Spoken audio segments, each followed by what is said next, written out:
Iya, karena beta dengar ada anak-anak muda su tanya-tanya, beta mesti cerita sejarah, jadi beta rasa buku ditulis perlu podorang supaya dorang bisa baca sendiri bagaimana hidupnya kitoran selama 13 tahun di pedalaman Nusa Ina.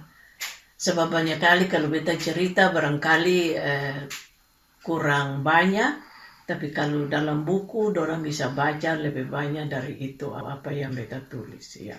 Nah, tinggal 13 tahun hidupnya di Seram dengan Bapak Presiden tuh hidup bagaimana? Kitoran hidup ya kalau dibilang kitoran sengsara karena uh, kalau kitoran namakan berjuang di tanah yang senang itu lain. Tapi kalau di berjuang di dalam peperangan, waktu peperangan, ya itu kayak susah. Kau mesti pindah sini, pindah sana. Malam-malam kalau ada berita dari militer yang musuh mau naik, kita orang mesti berangkat biar tengah malam, biar hujan, biar angin, toh kita mesti berangkat. Dari itu tempat yang kita tinggal. Lalu kalau mau makan gitu bagaimana? Makan minum? Kalau makan banyak kali kita masak jam 3 malam. Karena saya bisa masak pagi-pagi sebab nanti takut musuh lihat asap api, dong bisa datang apa nih amfal kita orang. And ya makannya bagaimana? Cuma makan sagu kering, apa isi kebong itu saja mah lebih dari itu sih.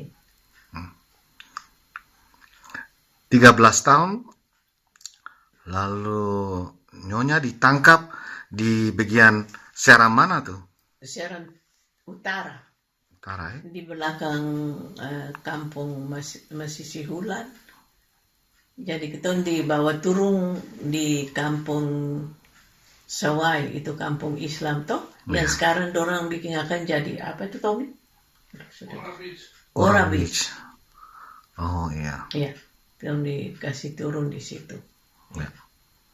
Dan itu pasukan Siliwangi yang tangkap orang toh Badak Putih. Madam pun komandan itu semua orang Sunda Ya. ya, yang tangkap orang. Ya.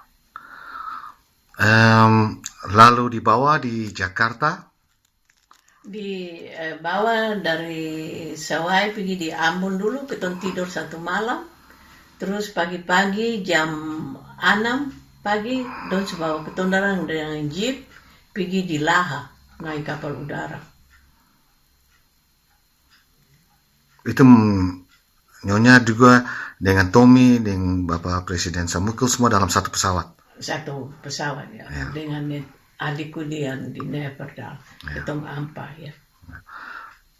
2 tahun tinggal di Jakarta. Itu ya dijamin sama pemerintah Indonesia. Nonya biar kita anggap dorang selaku musuh atau selama kita orang tinggal itu dorang yang jamin kita. Cuma beta heran sedikitnya kenapa pemimpin-pemimpin Maluku di negeri Belanda yang pernah cari hubungan dengan kita orang sedangkan don tahu yang kita ada di Jakarta. Sebenarnya itu orang punya tugas kalau orang anggap Semoki selaku satu pahlawan bangsa yang berjuang untuk kemerdekaan Maluku. Tapi kenapa orang saya bikin? Itu di dalam beta punya hati sampai sekarang akan selaku satu tanda pertanyaan. Ada apa di belakang layar sampai jadi begitu? Ya. Ya. Nyonya ada mau bikin satu presentasi buku tanggal 26 Juli. Mungkin Nyonya bisa kasih keterangan sedikit? Terasa tanggal 26 Juli, beta pilih itu tanggal karena tanggal 26 Juli kita orang sampai di negeri Belanda. Itu tanggal akan selaku satu peringatan kepada beta yang dengan Tommy, dengan Tina. Ya tanggal 26 tuh kita orang injak tanah Belanda. Dari itu tanggal beta tinggal akan selaku satu peringatan. Ya. Itu Nyonya juga datang dengan tangan kosong kan? Ya, kita sing ada apa-apa, sing ada uang, sing ada apa-apa, cuma naik kapal udara saja dari dulu ke Mayoran. Sekarang kan di sana itu tuh baru, dulu ke Mayoran. Kita naik kapal udara jam 6 sore. Kita ya sing ada uang, sing ada apa-apa, cuma naik kapal udara saja begitu. Dengan pakaian sedikit. Nyonya sekarang sudah 50 tahun di Belanda, dan hari yang Nyonya sampai di Belanda, Bapak Presiden ditembakkan. Bagaimana itu betul, Nyonya kali ada dapat kabar dari pemerintah Indonesia, dapat fakta-fakta itu kuburnya sampai sekarang bagaimana Nyonya situasinya? Ya, beta saya dapat kabar apa-apa dari pemerintah Indonesia. Dan waktu ontua ditembak juga, kita orang selaku pemilih boleh hadir. Sebab dong anggap ontua itu pengkhianat. Jadi kita boleh hadir. Jadi itu ya kita orang cuma dengar dari pendeta Suisa yang antar antua ke itu pulau yang dong bilang Pulau Owi. Itu saja. Dan sampai sekarang kita tahu antua punya kubur di mana. Waktu matinya ya memang kita orang lihat di foto-foto, tapi apakah itu benar atau sentuh kita sendiri tahu. Tetapi ya selaku manusia, antua ada hak untuk dapat satu kuburan yang pasti, supaya barangkali Tommy dan Beta juga bisa pergi setiap minggu atau ini lihat antua punya kubur. Itulah kerinduan ketondua dari itu. Barangkali ini buku bisa buka jalan pur antua punya kubur di mana. Itu yang Beta punya rindu, kalau bisa kita orang dapat antua punya kubur. Hai Dina, je bent de schrijfster van het boek Nyonya. Kan je iets over jezelf vertellen? Ik ben Dina Marianna. Ik woon in Voorburg. Ik ben getrouwd. Ik heb een dochter. Ik ben van huis uit journalist. Ik heb ooit als journalist bij Nieuwsblad van het Noorden gewerkt. Ik ben opgegroeid in de Molukse wijk. In het meeste deel van mijn jeugd heb ik in de Molukse wijk in Assen gewoond. Oké. Hoe heb je Nyonya leren kennen? Nou, Nyonya ken ik zoals iedereen Nyonya kent van onze generatie, tweede generatie Molukers. En als je in Assen woont. Vanaf het moment dat zij in Nederland aankwam in 1966. Ik zat ook bij Tommy in de klas, weet ik nog. Hij kwam bij ons in de groep op de lagere school. Ik dacht dat ik toen in de 4e of 5e klas zat. Maar zo lang ken ik Nyonya dus al. Eigenlijk al 50 jaar. Ja, wie kent Nyonya niet? Nyonya is overal op alle officiële gelegenheden. Ja, toen ik nog thuis woonde in de wijk, woonden wij in dezelfde wijk. Hoe zijn jullie bij elkaar gekomen om dat boek te schrijven? Ja, dat is op zich wel bijzonder. Dat is via mijn broer gegaan, Antis. Antis heeft eigenlijk best wel veel contact met Nyonya. In het verleden, nu ook. Heeft veel met haar gedaan, is ook redelijk actief in de wijk. Ik was op een dag bij hem en toen, dat was wel bijzonder, toen vertelde hij mij dat Nyonya notities heeft bijgehouden van de periode dat zij nog op Seram woonde. En dat zij met de meester Dr. Sumukil eigenlijk de meeste tijd van hun huwelijk, hun samen zijn op Seram, veel al op de vlucht voor het Indonesische leger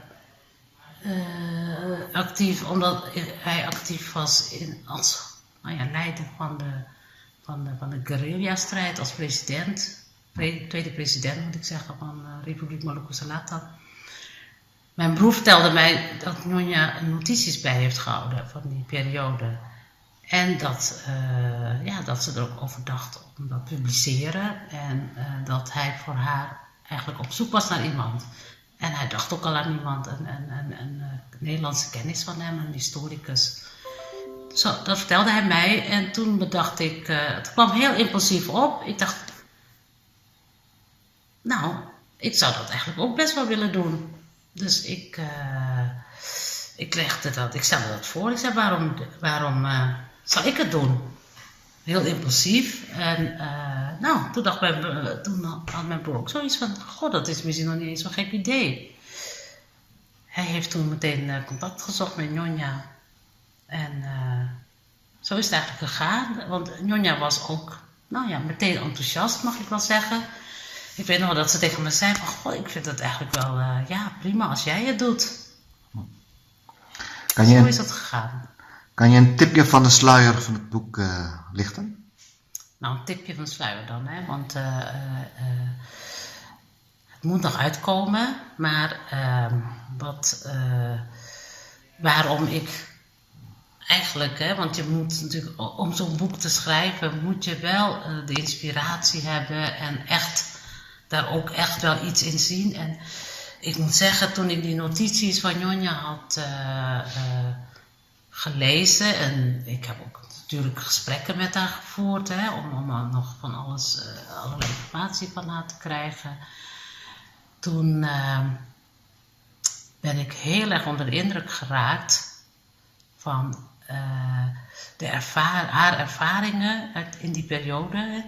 En met name de 13 jaar dat zij met haar man op Seram op de vlucht was. Ik kende Nyonya van het moment dat ze in Nederland in Assen kwam wonen, maar ik heb eigenlijk nooit geweten, dat werd mij toen duidelijk, wat voor een zwaar leven zij heeft gehad, wat voor een offers zij heeft moeten brengen als echtgenote van meester Dr. Tsmukyo.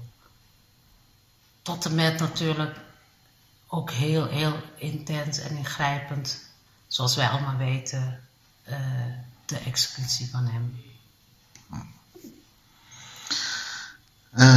Kunnen we je volgen verder? Ja, dat kan. Dat kan nu al. Dat kan via Facebook. Nou, account, hè, zo heet dat. Dagboek Nyonya. Oké, dus als we Dagboek Nyonya... Ja, de titel van het boek is namelijk ook heel simpel, heel eenvoudig, Nyonya. Okay. Maar daar is alles mee gezegd. Mag ik ook weten wat de kosten zijn als ik een boek moet kopen? Of wil kopen? Nou, mensen kunnen wel alvast een exemplaar bestellen. Of meerdere, maar goed, dat is natuurlijk aan hen. Via dat Facebook-account. En een exemplaar kost €10. En willen mensen het thuis bezorgd krijgen straks, want het is nu nog niet verkrijgbaar, dan vragen we natuurlijk wel wat voor de verzendkosten. En dan krijgen ze het thuis gestuurd. Dus €10 per exemplaar. Ja. En alles is te zien op Facebook. Nyonya. Alles is te vinden op Facebook, hoe je het moet bestellen, en wat er allemaal bij komt kijken verder. En dat is het. Oké, je hebt net al aangegeven wanneer het boek komt. Dat is ook wel bijzonder. De datum die we hebben gekozen om het boek uit te brengen is 26 juli aanstaande. En dat is een bijzondere datum, want dan is het exact 50 jaar geleden dat Nyonya met haar zoon Tommy en haar zus Tina op Schiphol aankwamen.